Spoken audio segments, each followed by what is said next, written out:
Hello everyone, I am Shnil Baby, General Manager at Synergy Technology. TST was established in the year of 2019 with the aim of India's leading solution provider for high quality, high precision automation machines. Our focus has always been delivering reliable, innovative, and high precision automation solutions for our customer requirements. At TST, we strongly believe a good design is the foundation of a successful machine. As our project became more advanced and technically demanding, we needed a high-speed software for designing such machines. That's why we choose SolidWorks. Myself Akshay, I am the head of design and development department. So one of our major concerns during 3D designing is the 2D detailing part. So in the previous software it was very difficult.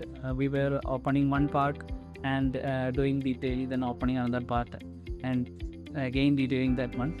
So from the information that we have received from SolidWorks team, they have mentioned that we can automatically generate the dimensions in the software itself without any intervention of the manpower.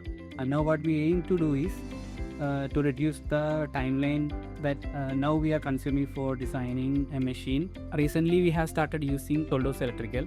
We would like to use the maximum benefit of that software also. Currently the team is undergoing training regarding the same. During our concerns and our issues, Conceptia team has been providing us support and necessary training that we were requesting. Thanks to the Conceptia team for providing us the support and training during our journey. We look forward to going further with using SolidWorks and Conceptia support.